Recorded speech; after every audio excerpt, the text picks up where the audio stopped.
Representative Dudley. I'll say I think everyone on this panel knows what it's going to take, and that is to get the government out of the way and to get back to the foundation that founded this country. Government has never created any jobs. But all the regulations that we're facing, I think to your point, anyone that ever starts a business has a very good chance of having a close relationship with Christ. But we know what the problem is. The question is, will any of us actually do that after we're elected? And I'll tell you that if we'll get back to where this country founded, to the Constitution, and hold to those principles, if we'll take care of that, the foundation, the rest will work itself out. And that'll be reducing these regulations that we're seeing, whether it's EPA, whether it's Dodd-Frank that you're referring to. Yes, we're seeing government control in education, we're seeing government control in healthcare, and as soon as we lose the private sector, we're in trouble. We've got two generations right now, my age and younger, that believe that government is the salvation in this country. And my two children, if they grow up thinking that same thing, we're done. We will not see the country that we grew up in. So we have to get back to that foundation, and the rest will take care of itself. Thank you.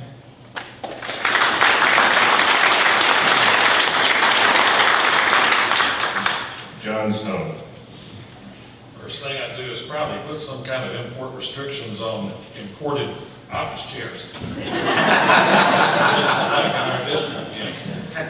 The number one problem we've got with our economy right now is the federal government. You look at just about every major issue that we face in our economy, and you root it right back to federal action interfering in the private sector.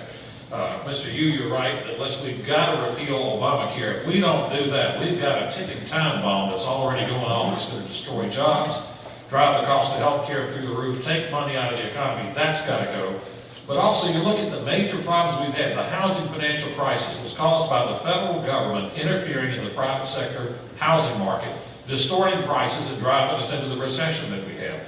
You look at our problems with energy, the federal government standing in the way with the Keystone Pipeline decision, with all of the restrictions on building new reactors, new power plants, new refineries. If we simply start getting the federal government out of the way, the jobs will come. There's some innovative ways coming up in Washington to do that. One of the ways you may have heard of is an act called the REINS Act. And what the REINS Act would do to put the brakes on these regulations is require that any new major regulation that was promulgated by any federal agency would have to be approved by both the House and the Senate before it could go into effect. We would end this storm of regulations that we have. To get that, we got to have new leadership in the House and new leadership in the Senate that's willing to stand up and fight and push that through and pass it. We have to stop the regulations. We have to build our economy, and hopefully we'll get an opportunity to talk about this a little more. Thank you.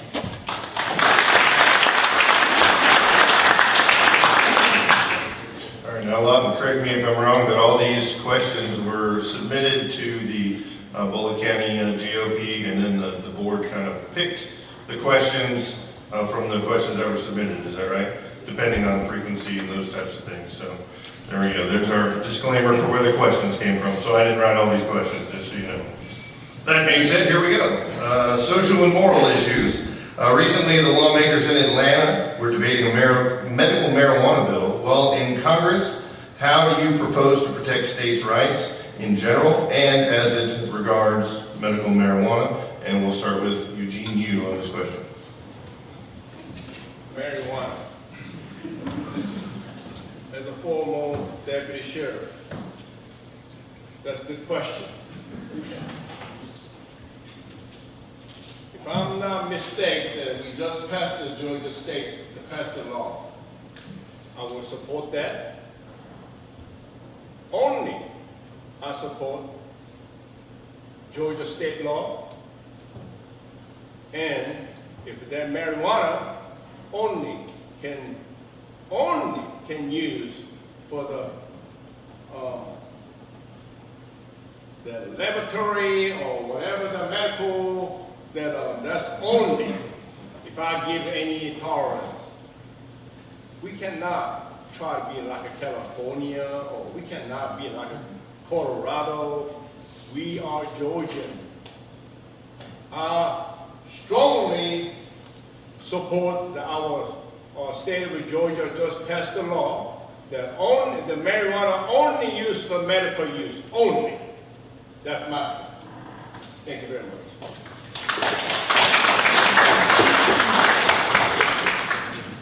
Rick Allen. Well, we have to deal with this in our business.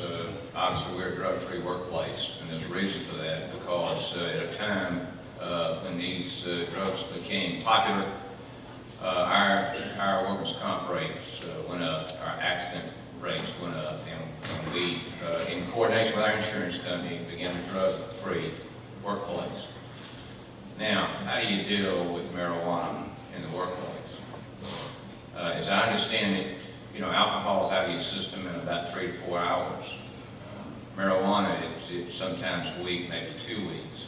I don't know how in the world you would test for, how would you know whether someone had drugs that morning or even at lunch versus a week ago? So in states that have approved this, I don't know what's going to do their workforce. And we already have, like I said, 92 million people sitting at home. I talked to the law enforcement officials, and I've talked to them all over the district. Their number one problem are drugs. And it typically starts with marijuana and then moves into cocaine and meth.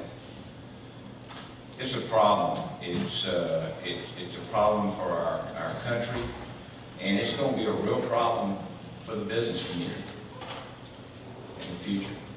And we're going to have to deal with it. And the only way I know to deal with it is to be drug-free.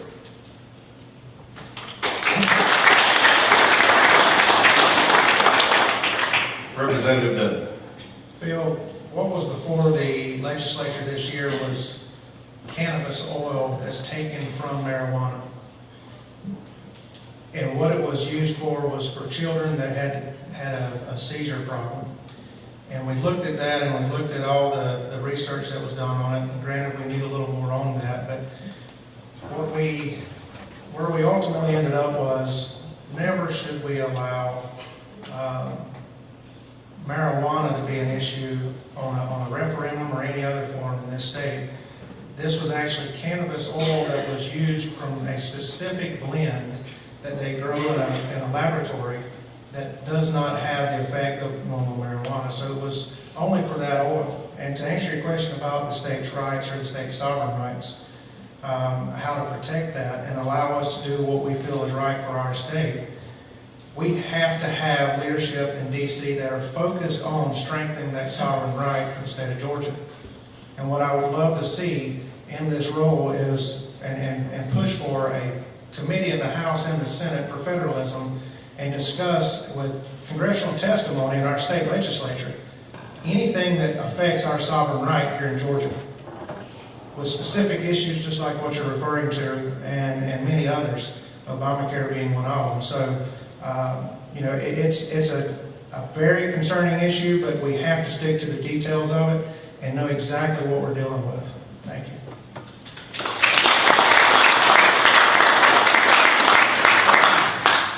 John Stone. Marijuana is illegal under federal law. Now, the reason we're having this discussion and this question is we have an administration that unilaterally refuses to enforce not just this law, but laws across the board. If we need to reform our marijuana laws, our laws on controlled substances, that's something for Congress to debate and determine.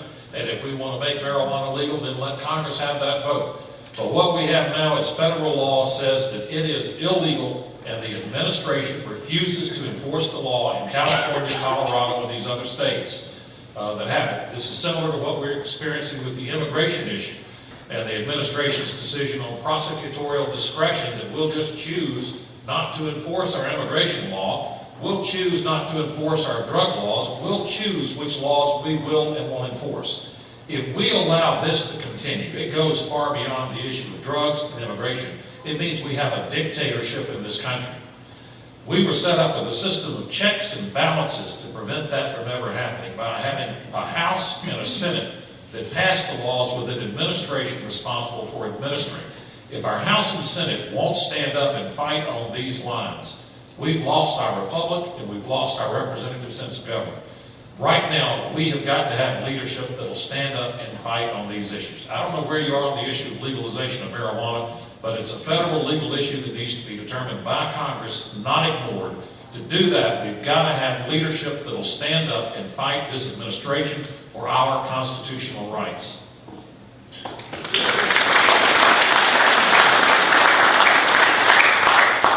Diane? Well, marijuana is a breakthrough drug. We know that. Leads to methamphetamine and other drugs misuse. And what I find with the children is they drop out of school, they can't find a job, and they're bored, and they go into drugs. The medical marijuana was a different case, though. It's a special case. It is an oil. It's drunk. It's not smoked. And it was a treatment, or is a treatment, that's been successful with children having continuous seizures that weren't controlled by anything else. I would support medical marijuana for its legal use. That's my view. All right. All right, we're getting close to the end of the debate here. On this particular set of questions, I'm going to start with Rick Allen. These are just quick, short answer or yes or no questions. So please, and I modified them just a little bit so we're not beating you guys up too bad.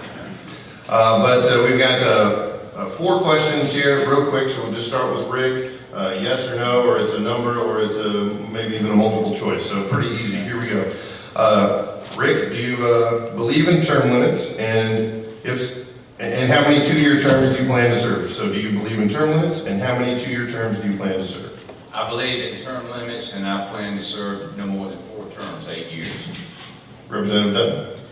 I believe in term limits if we study what we actually are impacting by looking at a very broad view when you see what's happened in Florida and Colorado where they've done that. So to answer that question, I plan to, right now I'm running for 2 years.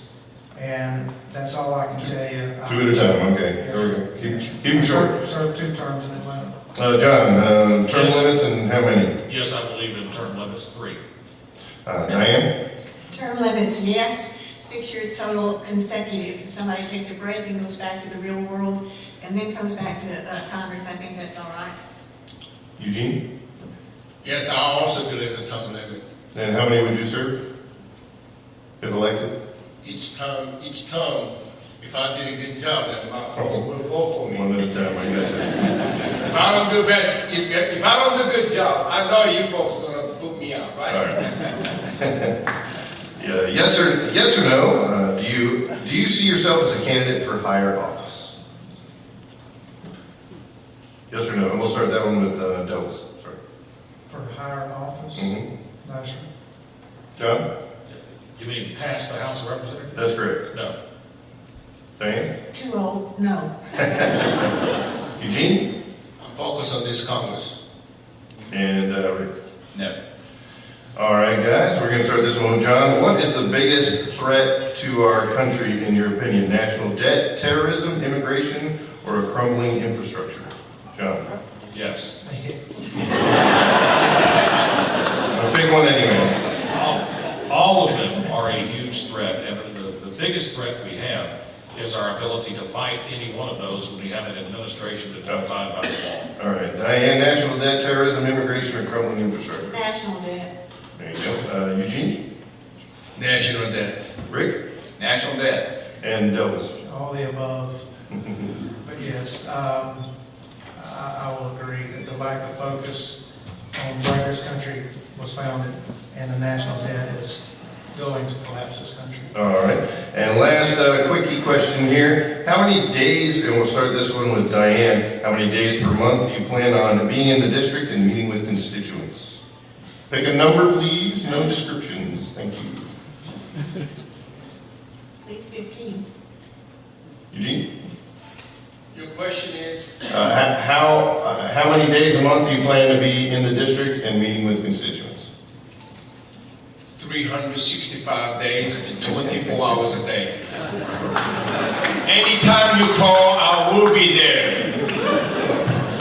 I think there's a song of that title.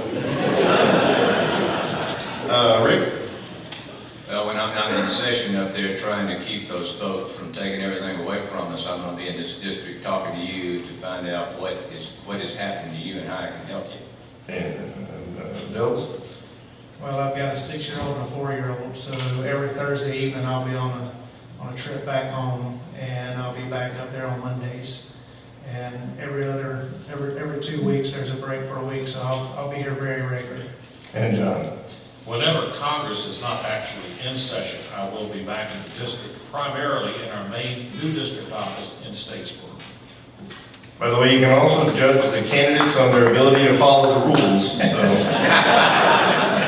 I was going to say, they didn't take the SAT test, did they? I'm just saying there are some rules up in Congress, so you can use that as well as a way to distinguish. Speaking of distinguishing, we've got one more long form question. We're going to start with Eugene down there, and then we're going to wrap this thing up. Eugene, what is your main strategy for defeating John Barrow? How are you different? How do you stand out from your Republican primary competitors? You said different. Look at me, I'm different. I've been here all along, the Republican Party, they want to change their image. They want to connect with all the other folks. Well, here I am. Let me see if there is really the Republican Party looking for a person, candidate like me. If you keep sending same type of people, guess what? We keep losing. I can able to connect every person in my district. I come from nothing. I was not born in the silver spoon in my mouth. I came to America with a $29 in my pocket. I will tell them that this is look at me, this is a pure American role model of American dream. If I can do it, you can do it. Nominate other Republican, you will know I will reach out, Democrat side, or whatever independent side, I will grab their vote. Then I will bring you the 12th district from John Barrow once for all. You can count on that. I'm the only one who can do it.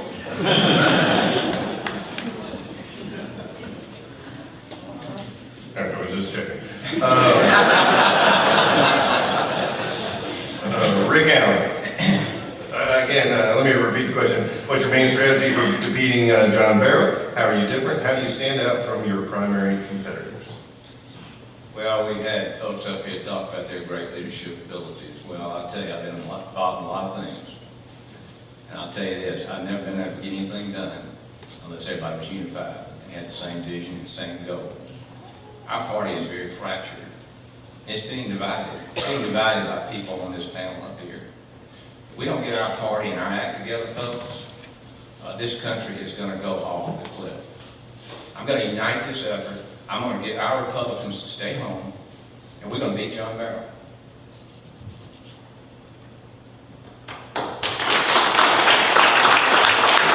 You want me to keep talking, Phil? Well, I don't know. Does he still have a couple seconds left? Representative Dutton. Thank you. What sets me apart is I'm 36 years old. I never aspired to be an elected official. I'm just doing what I'm convicted to do and following and being obedient to that call. And I've got a record of 4 years in Atlanta serving in the capacity of state representative that has a proven constitutional conservative record that anyone can check out. And I truly believe taking that record and matching it up as a contrast to the representation that we have will give us the victory we need in November. So I ask each and every one of you to take the time to research, go to the state website and look at any legislation that I've ever co-sponsored or authored, and look at my voting record. But I think that the fact that I'm standing here as a daddy and 36 years old and willing to fight for my country and for what I believe is right, and to stick to that no matter what the cost politically, I think gives me the edge in November to give this district something they can believe in other than what we've had for the last several years. Thank you.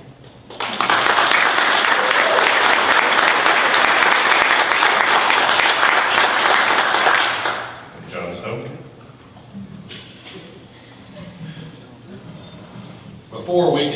John Barrow, we have to take our party back. I take exception to the comments about dividing this party. Let me tell you what dividing this party is about.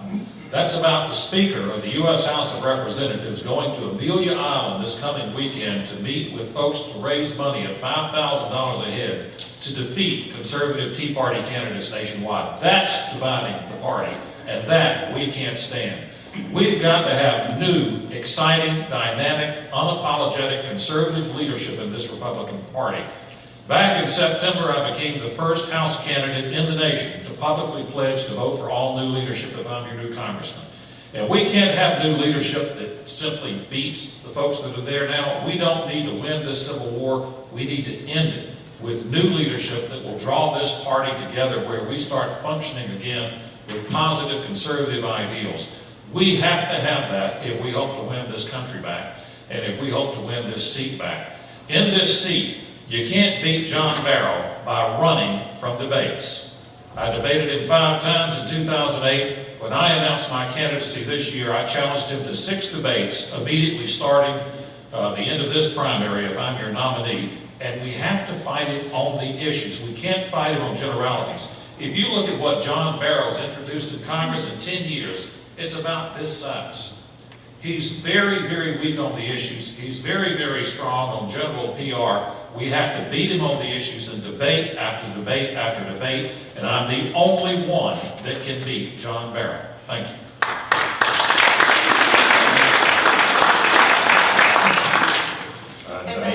As I go around, I ask, why did people vote for John Barrow? And they tell me there was a commercial that he did holding his grandfather's gun, swearing he'd never give it up, and that he was endorsed by the NRA. Well, of course, they also endorsed Harry Reid.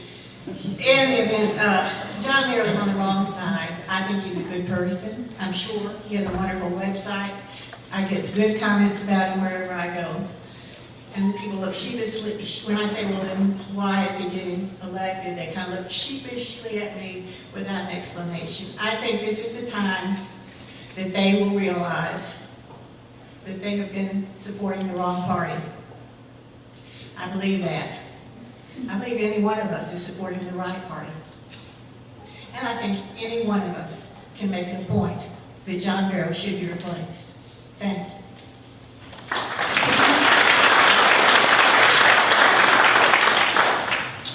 All right, before we get to closing statements, let's give a hand to all the candidates.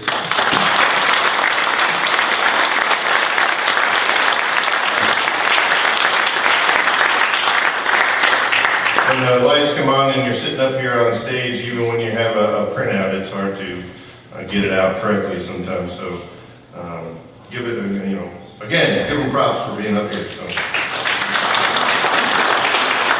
Now, Lawton, if I'm not mistaken, the date of the primary is May 20th. May 20th, and then will there be 3 weeks of early voting before that? It's going to be 3 weeks of early voting.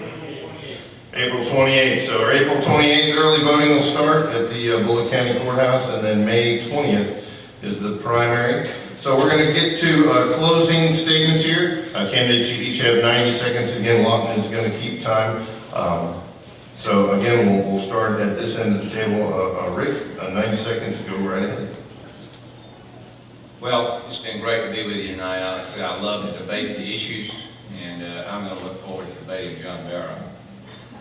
You know, John Stone has been in Washington for 20 years, and it sounds like he just came, he's never been there. I don't understand exactly where he's coming from in that respect, but he's been up there, and that's the reason I'm going to Washington. Because what's been in Washington the last 20 years, let me just tell you this, since Barrow was elected to the United States Congress, when he was elected, we were spending $2.3 trillion a year. We spent $3.7 trillion last year. We took in $2.8 trillion last year. Folks, we don't have a revenue problem. We've got a spending problem.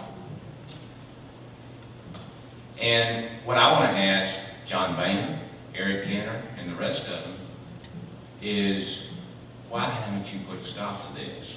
But you know what? Boehner and Kenner are not going to be on that ticket in November. John Barrett is. That's who I'm focused on, and that's who I'm going to be.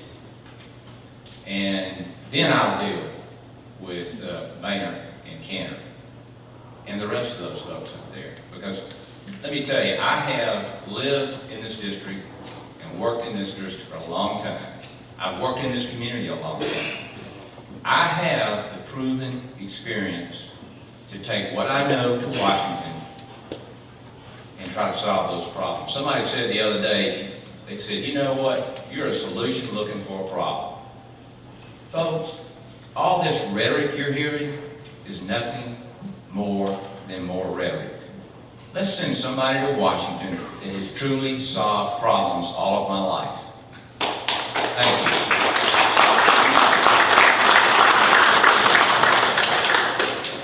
you. Representative Douglas Dutton.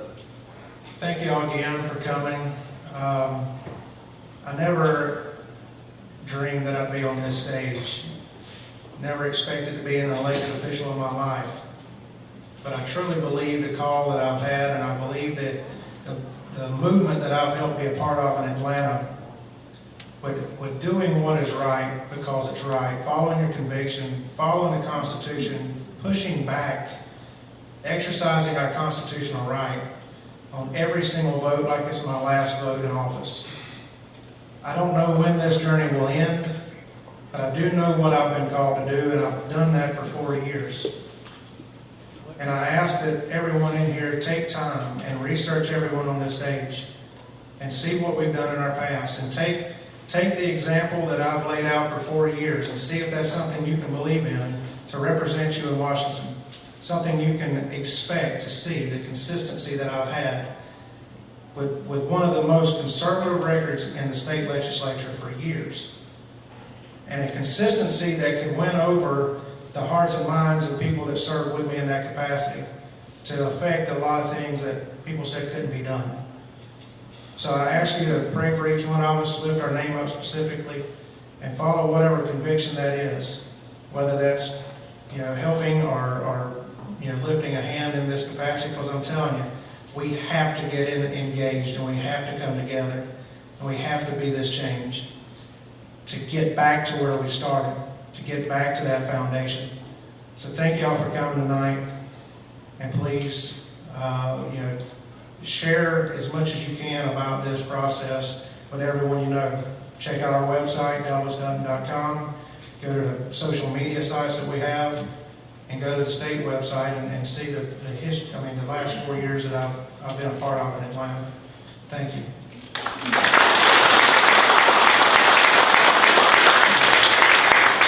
John Stone. John Barrow's name will not appear on this election ballot. It's going to be one of the 5 up here.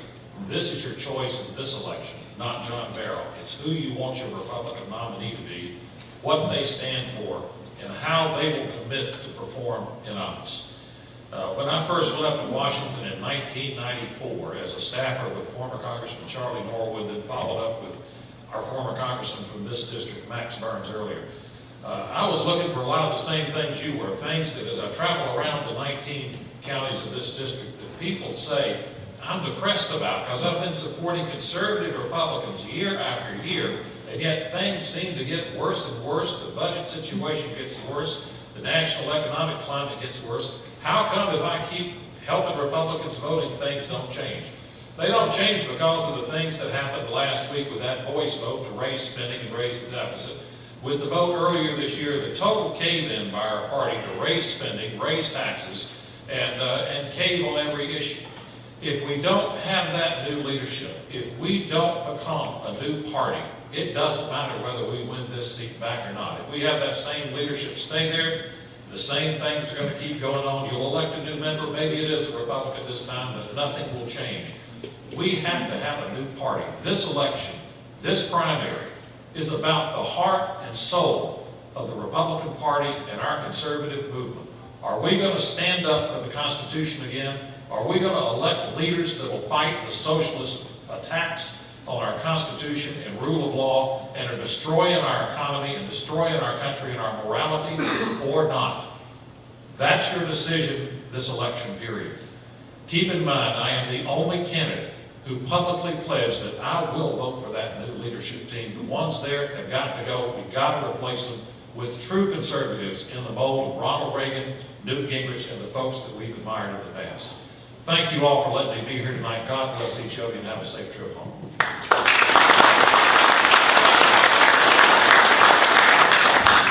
Diane Vaughn. Man. Van, I'm sorry, Diane Van. Very common. Well, I'm going to disappoint Rush Limbaugh today. I'm going to say that I'm interested in impeaching not only Barack Obama, but also Harry Reid and Nancy Pelosi. I think they're all equally guilty of following the Communist Manifesto and not the Constitution of the United States. It's been in track for the Democratic Party for many years, and I tracked that back in my little book, which you're welcome to have a copy of.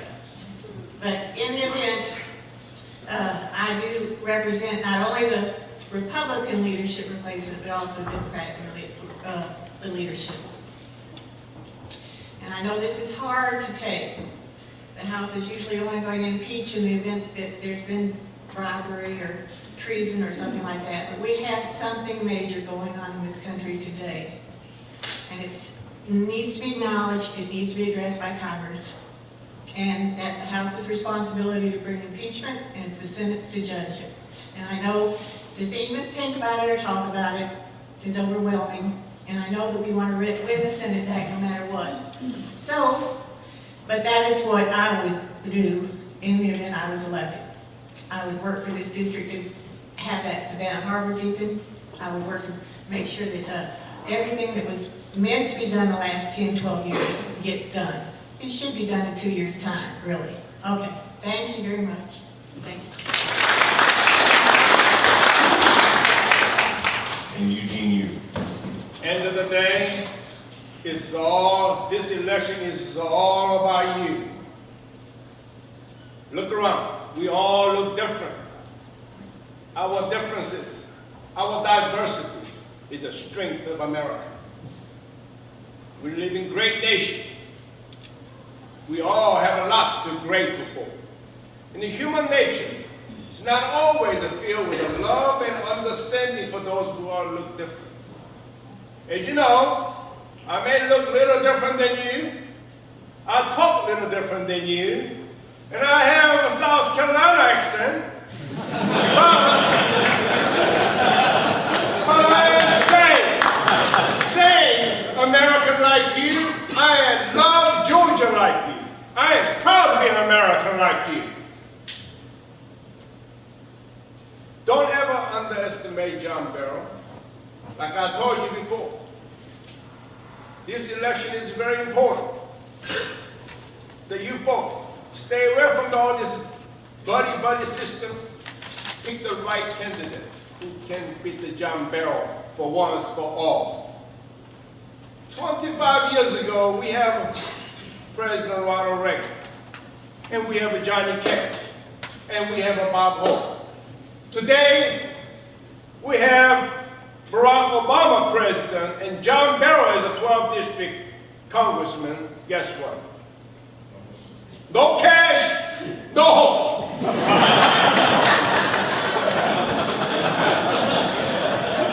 With your help, God's divine grace, I will restore the promise of America. And God bless each and every one of you. And God bless our 12th district. God bless Georgia. And may God continuously bless the United States of America. Thank you.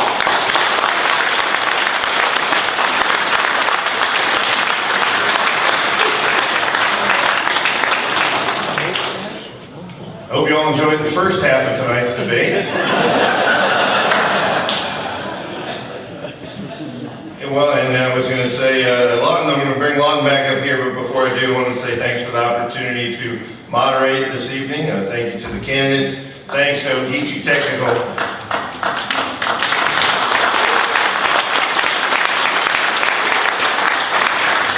Got a couple more here. Ogeechee Technical College, thank you for hosting this fine event. Thanks to the City of Statesboro, Georgia's District 12, the Bullitt County Republicans, Want to make sure to also thank the sponsors, U.S. Senate candidate Jack Kingston, Heather Banks McNeil, clerk of court candidate for Bullitt County, and of course Jim Benton, who is a candidate for Bullitt County Commission. With that being said, thanks again. I'm going to turn it over to Lawton.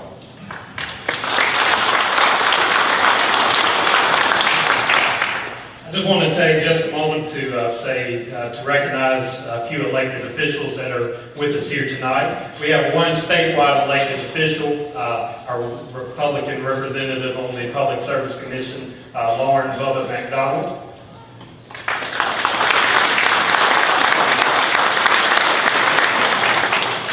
Locally, I know we have our district attorney, Richard Mallett. We have another state representative with us here tonight. Is he still here? Kevin Cook.